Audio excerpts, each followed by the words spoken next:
Bonsoir à toutes et à tous, bienvenue dans cette grande édition de nos informations dont voici le sommaire. Dans l'actualité ce soir, 28 septembre 1958, 28 septembre 2019, cela fait 61 ans que la Guinée a dit non au référendum gaulliste. Les souvenirs sont encore vivaces dans nos esprits. Entrée scolaire 2019, avec cette bonne nouvelle pour les parents d'élèves, les établissements rachetés par l'État vont ouvrir leurs portes pendant cette rentrée. À Ratouma, 4 établissements seront opérationnels, annoncent les autorités communales de l'éducation. Enfin, Conakry, ville propre, le chef du gouvernement était sur le terrain ce matin. Dr Ibrahim Kassouri Fofana a offert des bacs à ordures au ministère de l'assainissement. Voilà pour le sommaire. Encore une fois, bonsoir à toutes et à tous. Bienvenue dans cette édition d'information. Nous sommes le 28 septembre 2019. Cela fait 61 ans que la Guinée a dit non au référendum gaulliste en participant massivement au vote historique à 1958. Une journée mémorable, mais pas que pour la Guinée. Vous allez le voir, le vote de la Guinée a ouvert la voie aux autres nations, comme le rappelle ce reportage de Thierno Ousmane Diallo qui a rencontré entre autres un autre acteur de l'époque. Images et commentaires.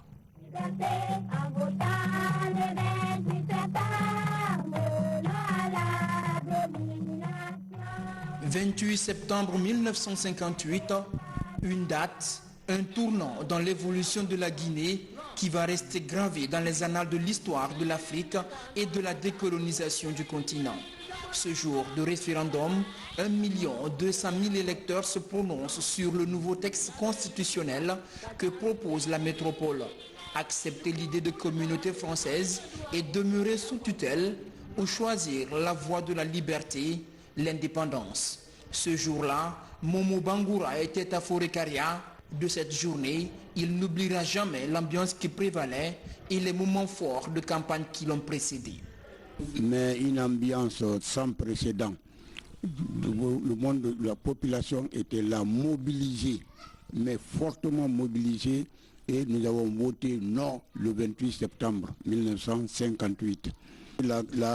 La campagne a été menée méthodiquement à travers tout le pays. Moi, j'ai fait ma campagne, la campagne même proprement dite, je l'ai faite au Fouta, dans Tougué.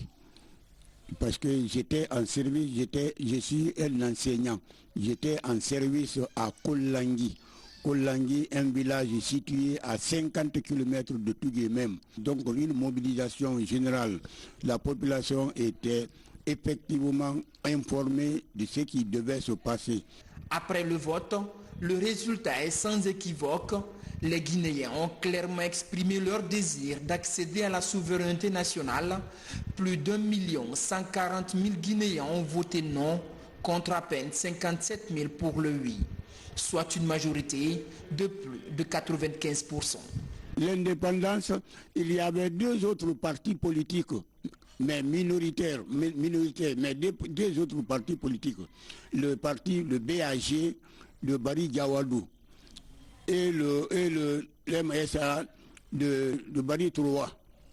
Donc, les 2 autres partis minoritaires ont rallié le PDG, pour voter non le 28 septembre 1958. Le nom de la Guinée crée une brèche dans l'empire colonial français et fait du pays le premier État de l'Afrique francophone à accéder à l'indépendance. L'idée d'indépendance était partagée par tous les peuples. C'est les dirigeants qui résistaient. Mais sinon, les peuples voulaient l'indépendance. Que ce soit en Guinée, au Sénégal, en Côte d'Ivoire, en Mauritanie, partout. Les peuples voulaient l'indépendance. C'est les dirigeants qui ne voulaient pas. Mais une fois que la Guinée a dit non, les peuples ont interrogé leurs dirigeants. Mais pourquoi vous n'avez pas dit non? Et l'accueil que le monde a fait de l'indépendance de la Guinée, quand Sékou Touré est parti aux Nations Unies, qu'il a fait son discours, qu'il a été acclamé, à la tête de la délégation française, c'était Houphouët-Boigny, de Côte d'Ivoire. Mais il y avait Philibert Sirane de Madagascar qui était dans la délégation. Ils ont vu l'accueil que le monde a fait de Sékou Touré, chef d'État, préséance diplomatique, son discours à l'Assemblée générale.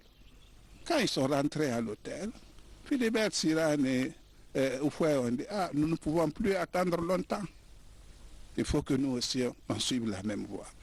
Et effectivement, entre le 28 septembre 58 et début 60, déjà 59, la France a admis que la Fédération du Mali soit indépendante. Et en avril 60, ils ont changé la Constitution sans l'écrire dans la Constitution. C'est ce qu'ils ont appelé la communauté rénovée. Et immédiatement, 3 mois après, ils ont donné l'indépendance en parlant indépendance dans la coopération. Donc, la désintégration de l'empire colonial français est venue de l'indépendance de la Guinée.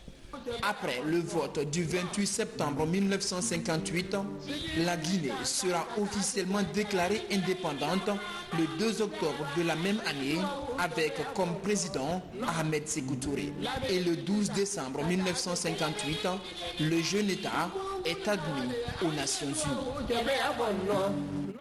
En Zérékoré, 61 ans après le vote du 28 septembre, les souvenirs ne sont plus vivaces dans les esprits. Les jeunes ont une connaissance évasive sur les conditions du référendum dans la région. Les rares témoins de la journée référendaire mènent isolement le combat de la transmission des valeurs de leur lutte politique et patriotique. Artisan Zérékoré, Lancé Kamisoko, Mohamed Lamine Diallo, Mohamed Salou Paye. L'ambiance dans la cité de Zali est celle des jours ordinaires. Il y a 61 ans pourtant, comme dans toutes les grandes villes du pays, c'était la grande mobilisation dans l'angoisse et la discipline. À Gbangana, un quartier en périphérie de Zérékoré, vit encore un des acteurs locaux du nom du 28 septembre. Comme des reliques de bataille, il garde encore des images de propagande du PDG RDA. Une des images de Sékou Touré, de M. Sékou Touré pendant la campagne du RDA. Et vous le voyez ici, dans une Land Rover. Et à côté, il y a la population qui était là, curieuse de voir. Parce qu'à l'époque, l'enthousiasme n'était pas tellement là, les gens étaient un peu méfiants. Et vous les voyez là, taciturnes. Mais ils sont regroupés pour suivre le leader du parti à l'époque qui était Sékou Touré. Cette campagne politique pour le non à la communauté franco-africaine proposée par le général de Gaulle a été le combat de vie pour l'honorable Adama Diabaté et ses amis. Son visage s'illumine toujours quand il évoque l'ambiance exceptionnelle qui régnait à Lola le jour du vote. Il fallait être à Lola, c'était un vote massif. Les gens votaient massivement pour le non à Lola. Je retiens encore le bulletin que mon papa allait coller sur notre porte, le non. Mon frère, ça c'est des moments historiques. À l'époque, est-ce que moi je pouvais penser qu'un jour j'allais être député à l'Assemblée nationale? Non. Depuis 61 ans en région forestière, les anciens veillent à la célébration du 28 septembre et du 2 octobre, jour d'indépendance. Les manifestations ont certes perdu d'ardeur avec la disparition progressive des acteurs et témoins de ces jours historiques. Je me rappelle chez nous là-bas, lorsqu'il était question, c'est tous les villages qui venaient au centre à Djeké pour fêter. Et lorsque nous étions également élèves de lycée, mais c'était une fête grandiose, avec un défilé géant dans l'enthousiasme et un défilé multicolore, puisque chacun veut démontrer, n'est-ce pas, la liberté, n'est-ce pas, acquise après 60 ans de colonisation. Sur le véritable sens et la portée du 28 septembre, le clivage jeune-ancien est de plus en plus flagrant. La transmission de l'histoire s'oppose. Le 28 septembre est une date historique que chaque enfant, chaque jeune doit maîtriser, parce que c'est la porte d'entrée de notre indépendance. À ce jour, aucun monument ni lieu public ne porte le nom du 28 septembre ou encore du 2 octobre dans la ville de Zérékoré. Comment la Guinée et la puissance colonisatrice se sont-elles quittées? Selon les archives, le divorce a très vite lieu. Il est annoncé dans la nuit du 28 septembre 1958, quelques heures après la fermeture des bureaux de vote. Suivez ces images commentées par Kamara Ouakar. Merci Jacques Salver. Nous interrompons pour un instant ce tour des capitales européennes. Il nous reste d'ailleurs à aller encore à Milan et à Bruxelles. Nous allons rester un petit moment à Paris et nous donnons l'antenne au ministère de la France Outre-mer. La télévision française, la nuit du 28 septembre 1958. Les résultats du référendum proposé par le général de Gaulle pour la 5e République et l'association des colonies avec la France sont écrénés avec délectation. Ce soir, un seul territoire trouble la fête dans la métropole. Eh bien oui, nous voici une fois de plus, et pour la dernière fois, au ministère de la France Outre-mer, où continuent d'arriver des résultats qui, hormis pour 4 territoires, ne sont pas encore définitifs. La Guinée est connue à 46%, et alors là, c'est le territoire dont les résultats ne sont pas conformes à son territoire, puisque c'est les noms qui l'emportent avec une majorité écrasante de 98%. Bon, je pense que je vous demanderai tout à l'heure d'ailleurs quelques mots au sujet du problème que pose maintenant la Guinée à la suite de ce vote. La Guinée va continuer à poser problème par son choix libre. L'attitude est jugée subversive dès les minutes qui suivent la fin du vote référendaire. D'ailleurs, les derniers mots prononcés par le représentant du ministère des colonies sur le plateau du direct sont sans ambages. Je voudrais terminer par la Guinée. Ce matin, un communiqué a été remis à M. Ségou Toubé, le président du Conseil du gouvernement de Guinée. Communiqué émis à la suite du vote de la Guinée. Nous n'allons pas lire ce communiqué. Pourriez-vous nous en donner l'esprit rapidement? Je pense d'ailleurs qu'il est connu de quelques-uns de nos téléspectateurs déjà. La Guinée a voté non, donc elle a fait part d'une façon formelle de sa volonté de quitter la communauté qui lui était proposé par la Constitution, et le représentant du Haut-Commissaire de la République à Naïef, qui était envoyé spécial à cette occasion à Conakry, a remis au président du Conseil du gouvernement de Guinée un communiqué dans lequel il donne acte de la décision de la Guinée et met le point sur un certain nombre de conséquences de cette décision qui ressortissent toutes et qui je crois entreront en vigueur très rapidement. Très rapidement, avec des mesures transitoires évidemment pour ne pas créer des perturbations immédiates qui troubleraient profondément le fonctionnement de l'administration de la Guinée. Enfin, l'acte de divorce a été remis ce matin. Le voici. Je vous remercie, M. Biazini. Merci. C'est avec le sourire, ce jour historique, jour de gloire pour notre destin commun, que nos dévanciers téméraires se sont acquittés de leur devoir dans les urnes. Ces patriotes dans l'âme l'ont fait pour nous et nos descendants, vivre libres sur la terre de nos ancêtres. Pour eux, il ne pouvait y avoir de peuple supérieur, gendarme de la vie des autres. Le fondement de la liberté, c'est d'abord la double reconnaissance de la dignité inhérente à tous et l'égalité de tous devant les droits inaliénables. Le 28 septembre reste donc une date fondatrice et pour la Guinée et pour les autres colonies de l'Afrique française qui, 2 ans plus tard, bénéficieront de la faille ouverte par Sékou Touré et ses illustres compagnons dans l'armure coloniale. Après donc le vote historique du 28 septembre 1958, des édifices et monuments ont été baptisés du nom des héros de l'indépendance. Ce soir, nous vous faisons découvrir ces monuments qui portent encore le flambeau de la liberté et de la souveraineté nationale dans ce reportage de Komara Moussa. 28 septembre 1958, un jour historique pour la Guinée. 61 ans après le rejet de l'idée de communauté proposée par la France et l'accession de notre pays à l'indépendance, cette date retentit encore dans la mémoire collective à travers ces monuments. Ce vieux stade baptisé 28 septembre, construit par les autorités d'alors, immortalise ces jours. Un jour qui, pour les premiers joueurs d'Iafia Football, a toujours marqué leur esprit et motivé leur engagement à cause de l'immensité de son importance. Ce stade-là qui porte le nom du 28 septembre, quand nous rentrons là-bas, on dirait que nous sommes galvanisés, quoi. Ce stade nous fait, on a une responsabilité à défendre, un honneur à défendre. Donc c'est pourquoi, même durant tout notre parcours, 15 ans et quelques, on a perdu seulement une seule fois ici. Donc c'était un temple, quiconque qui rentre là-bas, vraiment ça, c'était la victoire, quoi.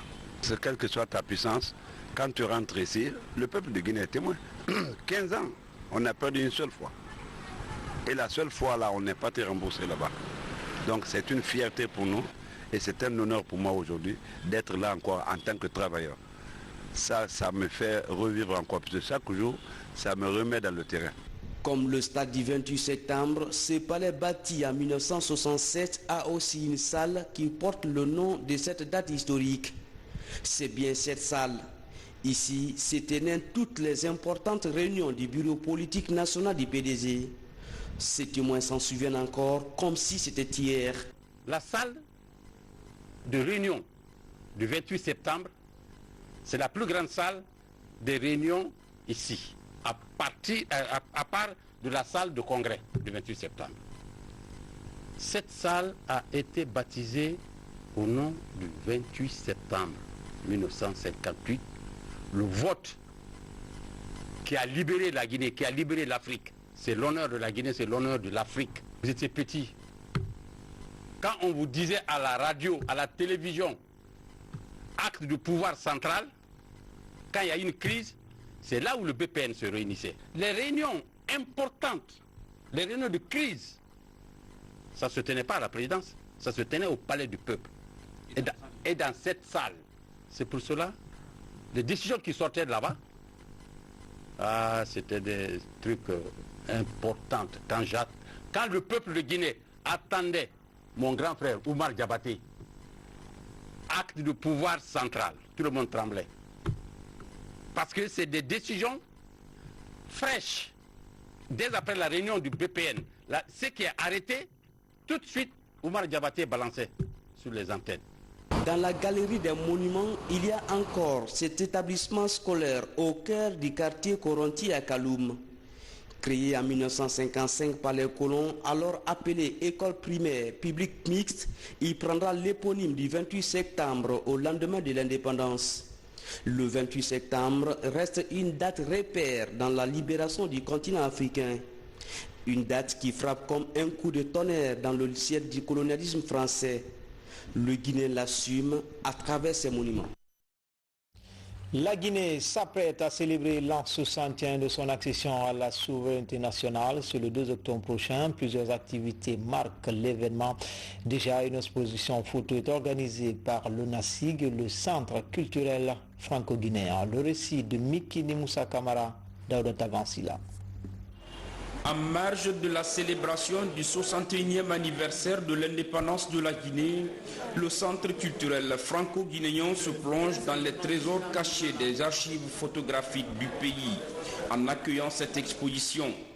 Initiée par l'Office national de la cinématographie et de l'image, cette exposition photographique est une fenêtre ouverte sur la richesse culturelle de la Guinée. Cette exposition est faite pour que les uns et les autres comprennent que la mémoire collective de ce pays a été fixée dès les premières heures de l'indépendance et que ça continue à être fixé et qu'il faut quand même un accompagnement. On est en train de faire un gros boulot de numérisation. Toutes ces photos, c'était des clichés et que maintenant, avec le numérique, il y a beaucoup de changements. Ces photos exposées témoignent du passé glorieux d'une nation et sa diversité artistique et culturelle. Une occasion pour le public de découvrir des clichés présentant plusieurs figures emblématiques ayant brandi le tricolore guinéen sous d'autres cieux. Nous souhaitons faire des formations. On a mis en place une base de données et on est en train de créer un bloc aussi, photos des bases de données pour que les Guinéens puissent venir poser leurs photos et pouvoir les vendre à l'extérieur. Par la force des images, gardienne d'un passé culturel encore peu connu, l'exposition Guinée en images est un héritage historique permettant de replonger dans une époque où la culture était à l'honneur. Une manière pour l'ONASIG et le CCFG de contribuer à la perpétuation de l'identité culturelle qui fait encore la force du pays. À la Maison des écrivains, ce samedi, 3 livres d'un témoin des indépendances sont publiés. S'intitule « La Guinée dans le rétroviseur, la problématique de l'immigration et le destin perturbé ». À travers ses ouvrages, Sekouba Kamara retrace les 120 ans d'histoire et la vie politique en Guinée. Nos reporters sont allés à sa rencontre, images et témoignages. À quelques encablures du marché de Matoto, habite ce témoin de l'indépendance. Sekouba Kamara, 82 ans, est ingénieur en électricité à la retraite. De la période coloniale jusqu'en 2010, le BIG pour les intimes n'a rien oublié. Depuis 2002, il a commencé à écrire pour rapprocher le peuple de son histoire. Le fruit de sa motivation, un livre. Il s'intitule « La Guinée dans le rétroviseur ». Ce premier essai de Sekouba Kamara traite des événements marquants de près de 120 ans d'histoire de la Guinée. La Guinée dans le rétroviseur, je dirais que c'est une série de faits et éléments vécus dans le pays, faits dont je fus témoin. Donc c'était une occasion de les relater pour la postérité. C'est ainsi que le livre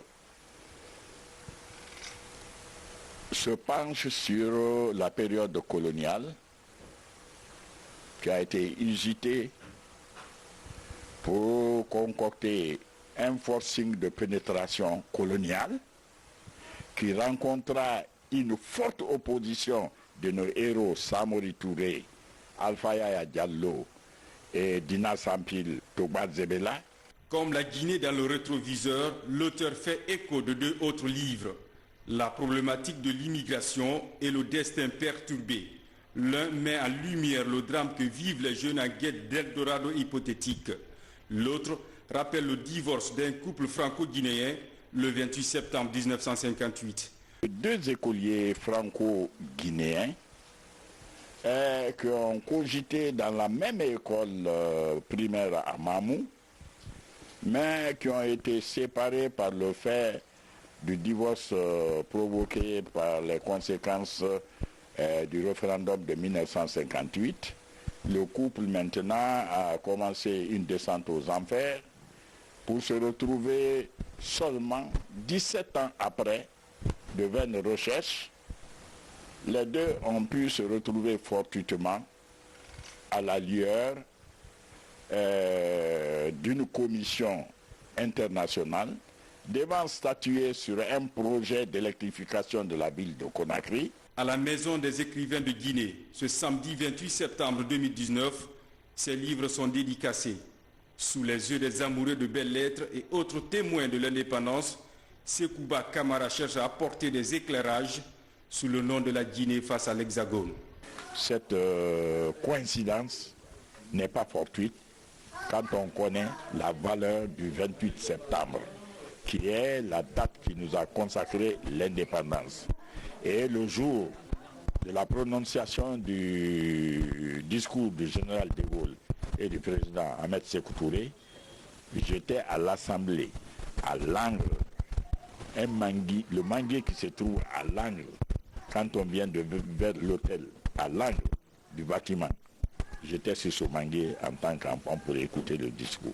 Que ma dédicace soit affectée à cette date, cela vraiment m'amène à faire un compliment pour les organisateurs, pour m'avoir fait cet honneur. Pour lutter contre la carence de l'enseignement de l'histoire, désormais sur la scène littéraire, en ces jours symboliques, l'auteur de la Guinée dans le rétroviseur annonce le fil conducteur historique et chronologique du peuple du Nord du 28 septembre 1958. Juste après ce journal, nous vous invitons à suivre notre plateau spécial 28 septembre, un débat marqué d'analyse sur l'histoire de notre pays à travers les consultations référendaires, dont le premier, le prix déterminant, est celui de 1958. Nous vous souhaitons du plaisir avec nous. Autre événement sur le 28 septembre, c'est celui de 2009 au Grand Stade de Conakry. Les victimes attendent toujours la tenue du procès. Des avancées sont enregistrées dans l'organisation du procès. Les accusés sont renvoyés devant le tribunal correctionnel dans l'affaire le maintien du choix de la Cour d'appel de Conakry pour abriter le jugement. La formation des magistrats devant siéger sont des éléments qui rassurent. On fait le point tout de suite avec Tcherno Younoussaba. 28 septembre 2009, alors que le pays était sous une transition militaire, des violences et de morts ont lieu sur une question politique à Conakry. 10 ans après la commission des crimes, la justice a fait des avancées. Les 12 inculpés dans le dossier sont renvoyés devant le tribunal criminel de Dixine. Cette phase de la procédure réconforte et donne espoir aux victimes. Depuis le 25 juin 2019, l'information est clôturée au niveau de la Cour suprême de Guinée. Il y a eu 12 accusés qui ont été renvoyés devant le tribunal criminel. Il y a eu 430 victimes qui ont été auditionnées, 15 témoins entendus, et voilà le niveau de la procédure. Donc aujourd'hui, nous attendons l'ouverture d'un procès juste et équitable. 10 ans, ça a apporté beaucoup de choses. On a eu l'inculpation. Déjà que les Guinéens ne pouvaient jamais penser qu'ils seraient inculpés, et cela est arrivé. Il y a eu l'extradition de Toumba Diakité en Guinée. On a vu ça. C'est des avancées. Les derniers développements dans ce dossier ont abouti à la mise en place d'un comité devant faciliter l'organisation du procès. Depuis des mois, les membres de cet organe mixte travaillent à l'ouverture des audiences. Déjà, le choix de la Cour d'appel pour abriter le procès est acquis. À la chancellerie, l'on s'active aussi à la mobilisation de 75 milliards pour financer le jugement. En mai dernier, 2019, que la Cour suprême a dit que finalement on ne retiendra que les crimes de droit commun qui ont été commis, bien que ça ait eu lieu au cours d'une manifestation politique. Le dossier a été bouclé et la procédure de jugement devait être entamée. Eh bien, on se heurtait à deux problèmes. D'abord, il fallait un local pour abriter le procès. Le choix a été porté sur l'ancien cinéma Liberté, mais eu égard au cours de la rénovation et les conséquences, parce qu'on devait retourner à son propriétaire, eh bien, on a été obligé de changer d'option pour retenir, n'est-ce pas, la réalisation de bâtiments au sein de l'ancêtre de la Cour d'appel de Conakry pour abriter ce procès. Deuxième difficulté, il fallait choisir les hommes, n'est-ce pas, chargés d'animer cette procédure. Je parle du personnel judiciaire. Nos magistrats sont suffisamment formés, mais de tels procès, que j'appelle procès national, mais à incidence internationale, doivent être préparés surtout au plan psychotechnique. Sur ce, eh bien, nous avons eu l'accord de partenaires, je veux parler de la France, des Nations Unies, pour venir nous accompagner dans la préparation psychotechnique du personnel judiciaire, de l'ensemble du personnel judiciaire. Cette préparation se fera à l'étranger et en Guinée. Je vous garantis que dès lors où ces deux conditions seront réunies, eh bien, rien ne s'opposera à la tenue du procès. Tout cela sera pris en compte, budgétisé et présenté au gouvernement et à ses partenaires pour la tenue correcte de ce procès. Les parties civiles réunies en association attendent beaucoup de ce procès. 430 victimes espèrent obtenir réparation et voir fixer chaque accusé sur son sort. Dans l'actualité également, à quelques jours de la rentrée des classes, les établissements rachetés par l'État sont prêts à recevoir les nouveaux élèves. Dans la commune de Ratouma, par exemple, 4 établissements vont ouvrir leurs portes pendant cette rentrée. Les parents d'élèves peuvent inscrire leurs enfants dans ces écoles secondaires publiques. Explication, Mama Issata Kamara. L'ancienne école Amadou Dieng est l'un des établissements rachetés par le gouvernement. Cet établissement de 37 salles de classe est baptisé désormais Ba Ibrahima Kaba. Non loin du nouvel établissement, l'ancien collège Petit Simbaya sera transféré dans cette école en augmentant le nombre de groupes pédagogiques. Nous avons décidé d'abord d'en faire un collège-lycée où les élèves du collège de Petit Simbaya vont y transférer avec tout le personnel, entendez personnel administratif et personnel d'enseignement en situation de classe. Les enseignants en situation de classe, ils vont tous transférer ici. Donc le problème de personnel ne se pose plus. L'effectif de cette école est estimé à plus de 2500 élèves. Collège-lycée. Donc nous invitons les parents d'élèves à venir y inscrire leurs enfants de la 7e année en 12e année. Au quartier Simbayagar, le lycée collège Ba Ibrahima Kaba est la seule école secondaire publique. L'établissement est réhabilité pour recevoir un bon nombre d'élèves. Je suis venu voir l'école publique et le président a pu nous offrir si je peux m'inscrire à l'ouverture ici. Parce que le président nous a fait un beau cadeau. Il n'y a pas une école publique ici dans le quartier, c'est la seule école publique. Au compte de cette ouverture des classes, 7 établissements sont prévus dans 3 communes. 4 à Ratoma, 2 à Matoto et 1 dans la commune urbaine de Koya. Dans la commune de Ratoma, par exemple, 3 écoles seront érigées en lycée-collège et l'autre va recevoir de nouveaux élèves avec un personnel rajeuni. Dans la commune de Ratoma, il n'y avait pas assez d'écoles publiques. C'est pour remédier à cette situation que le président de la République a racheté 4 grandes écoles. Le collège-lycée Ba Ibrahima Kaba, Boulivel International, une infrastructure de 2 blocs, le bloc A et le bloc B. Les 2 autres établissements sont situés à Sonfonia Village. À Sonfonia Village, il y a 36 salles de classe. Il y a 24 salles de classe pour le collège et 12 salles de classe pour le primaire. Cela nous permettra également de décongestionner ces effectifs et de mettre fin à la double vacation. L'ouverture de ces établissements va combler le déficit d'écoles secondaires publiques dans ces communes. Désormais, les parents d'élèves peuvent inscrire leurs enfants dans ces écoles publiques de proximité. Comment sécuriser le domaine maritime du golfe de Guinée a adopté une méthode de travail sur la gestion des crises maritimes? La question préoccupe les administrateurs des centres opérationnels maritimes du pays, d'où cette session de formation pour aider les pays du golfe de Guinée à s'autogérer en cas de crise maritime. Lieutenant Fodé Abouakar Bangoura, il est correspondant de la presse militaire. Le golfe de Guinée est un espace riche d'une grande diversité de ressources économiques maritimes. Au cours de ces dernières années, la région a subi une augmentation des accidents et actes criminels en mer, ce qui met en péril le développement et l'économie bleue des zones concernées. Pour freiner ces pratiques, les experts du projet Gojin sont à Conakry pour former et entraîner les administrateurs des centres opérationnels maritimes du pays sur la gestion des crises en mer. Pourquoi ces entraînements? Parce qu'en fait le domaine maritime ne concerne pas que les usagers de la mer. Il concerne naturellement avant tout les usagers de la mer, mais derrière il concerne aussi les administrations à terre qui sont chargées, je dirais, de gérer la crise. Quand tout se passe bien, il n'y a pas de problème, mais quand il y a des incidents, des accidents ou des actes illégaux, il faut être capable de les traiter à la fois en mer et à terre.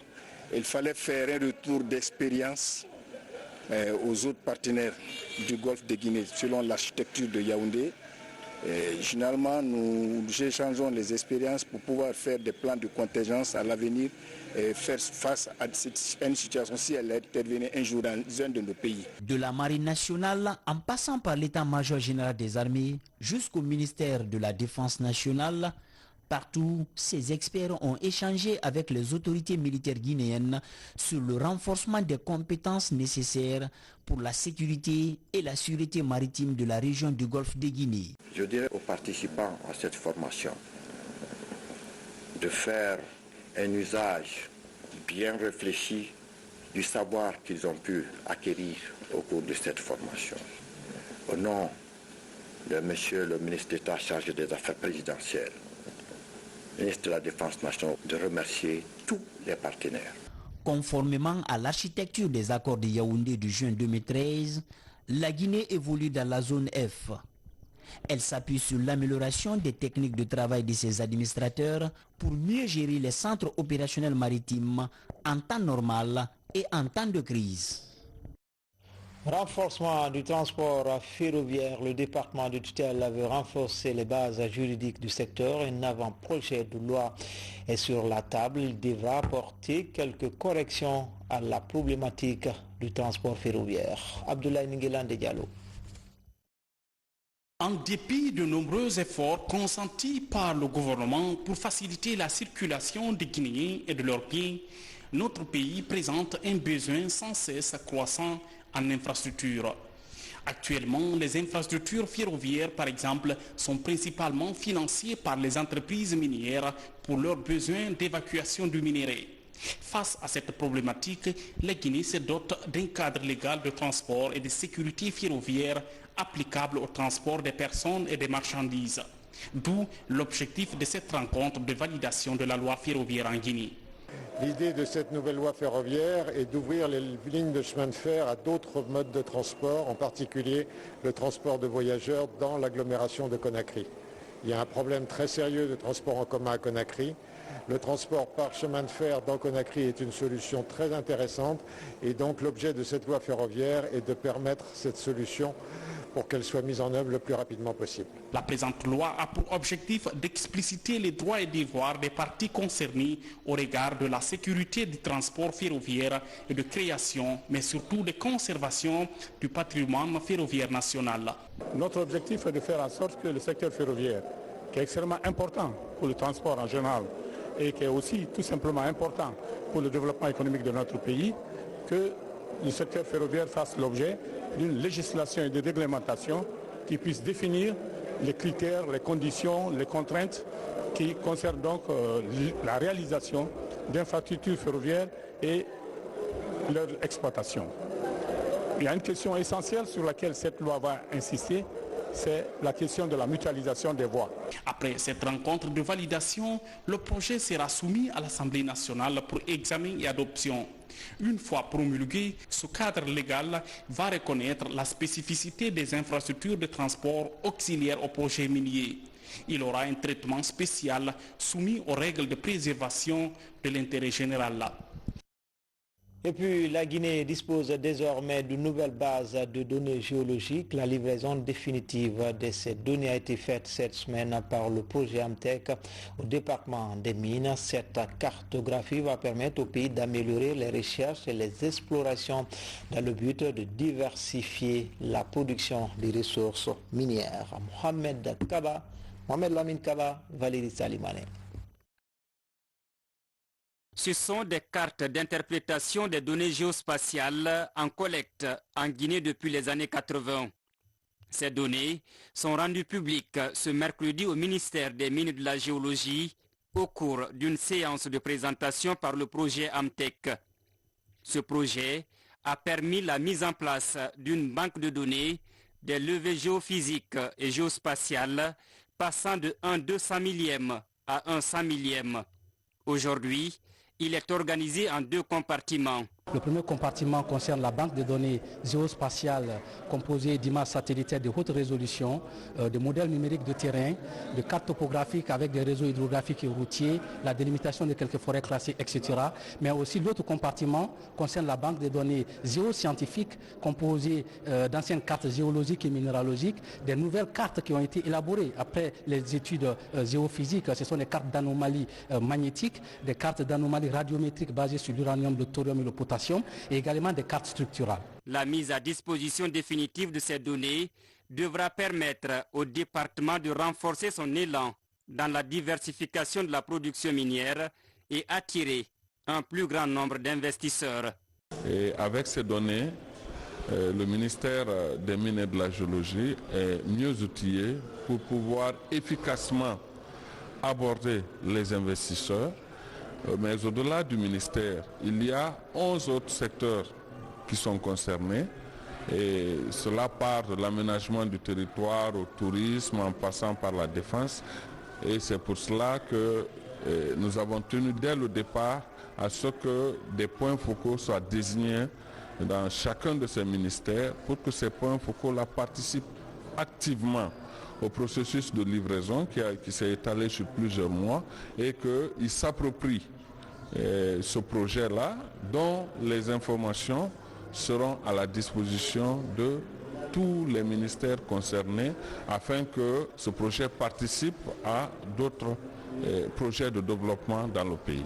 À travers cette cartographie, le pays va enfin pouvoir circonscrire les zones de recherche et d'exploration tout en réduisant les coûts et les délais de recherche.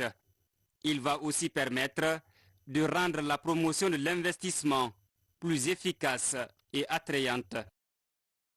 À présent, parlons du projet de changement constitutionnel. Le sujet fait débat partout à travers le pays. À Koubia, la question a fait l'objet d'un débat public à la Maison des Jeunes entre population locale et le collectif des enseignants venus de Conakry.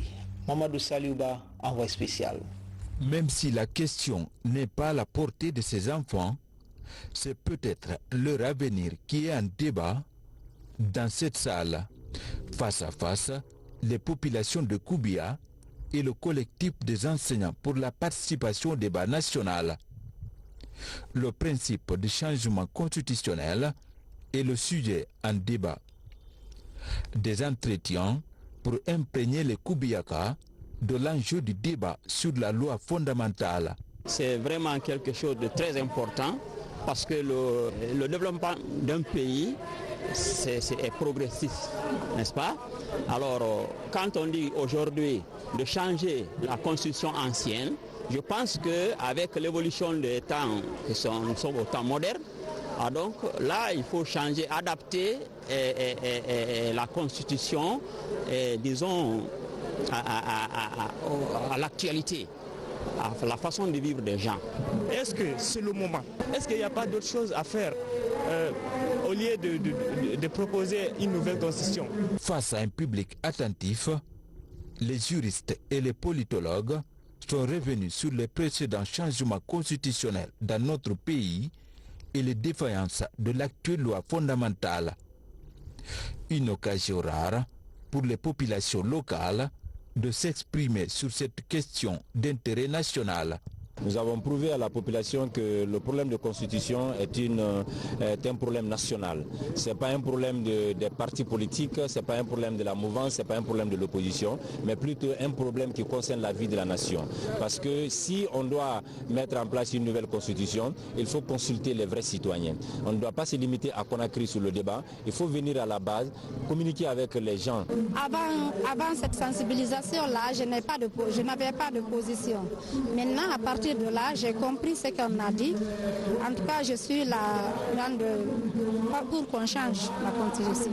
Ce débat public devrait permettre aux différentes couches sociales de la localité de mieux cerner le principe de changement constitutionnel, mais aussi de rehausser le niveau du débat sur l'actualité du moment. Enfin, c'est devenu une habitude à Conakry. Le dernier samedi de chaque mois est consacré à la journée de participation citoyenne à l'assainissement de la ville. Ce matin, le chef du gouvernement a procédé à la remise de 50 bacs à ordures au ministère de l'assainissement. Yaya Silla, Salif Silla. Si l'Agence nationale de l'assainissement a réussi à évacuer les gros tas d'ordures qui jonchaient ces lieux de Ouadindara Fossidé, la réalité est tout autre à l'hôpital Mère et Enfants dans la commune de Ratouma. Ici, le bac à ordures est complètement englouti par les déchets. Pire, il est brûlé par ceux qui jettent des ordures avec le feu. Pour remédier à ces situations sur le terrain, le ministère de l'Hydraulique et de l'Assainissement offre des kits d'assainissement aux autorités de la commune de Ratouma. Le geste vise à les encourager dans leur travail quotidien sur le terrain. C'est d'abord un plaisir pour nous d'avoir ces équipements, puisque cela va nous permettre éventuellement de continuer le travail que nous sommes en train de faire en ce moment-là. Essayer de rendre la ville de Conakry propre, surtout la commune de Ratouma propre. Donc recevoir ces équipements est un acquis supplémentaire. Le ramassage des ordures dans les points de regroupement vers le dépotoir est l'un des maillons importants de l'assainissement de la ville de Conakry. C'est pourquoi le gouvernement de Dr Ibrahima Kassouri Fofana est en train de doter le département de l'hydraulique et de l'assainissement de tous les matériels et équipements nécessaires afin d'accomplir cette mission. La remise de ce lot de bacs à ordures s'inscrit dans cette optique. Sentiment de satisfaction, pas de satisfaction absolue, parce qu'on est très loin du compte pour résoudre la problématique des ordures à Conakry. Mais une satisfaction relative liée au fait qu'en termes d'équipement et en termes de structuration de la problématique, le gouvernement est en train de poser des jalons significatifs. Les bacs que vous voyez là, qui sont le fruit d'un travail acharné du président de la commission que j'avais mise en place Moustapha Naïté vont permettre de régler l'un des obstacles dans cette problématique qui était où mettre les ordures. Quand on dit aux gens d'enlever dans les fosses, de nettoyer autour, où les mettre. C'est à se retrouver en bordure de route. Ces bacs-là vont permettre de régler cette question. Et vous verrez dans les semaines à venir que la situation va s'améliorer. Je sais que les Guinéens, les Conakrykas sont impatients, mais qu'on nous donne un minimum de temps. Mais le problème de fond, je le disais à mes ministres il y a un instant, c'est l'éducation des populations. C'est l'aspect comportemental. Dans cette problématique, chacun doit s'y mettre, chacun doit jouer sa partition. La population doit veiller à ce que les ordures ne soient pas lancées n'importe comment, jetées n'importe comment. L'opération d'assainissement s'organise petit à petit et les résultats se font sentir sur le terrain. Après la récupération de plusieurs points noirs et avec l'arrivée de ces bacs à ordures, c'est tout un processus qui est enclenché. Désormais, les ordures ne seront plus à même le sol, seront déversées dans ce bac à ordures. Et il y a des camions qu'on appelle les lève-conteneurs qui viendront enlever de façon régulière et changer les bacs. C'est dans ce cadre-là que ces bacs-là ont été commandés. À la date d'aujourd'hui, nous avons 120 qui sont en cours de montage, 50 sont prêts. 16 ont déjà été livrés il y a quelques jours, les 50 vont également suivre. Et à très court terme, nous avons 200 autres qui vont venir s'ajouter à ce que vous avez. C'est pour vous dire que nous sommes en train d'aller de façon très progressive et de façon programmatique. C'était tout au compte de cette édition d'information. Tout le plaisir a été pour moi de vous servir. Excellent week-end à toutes et à tous. À demain, Inch'Allah.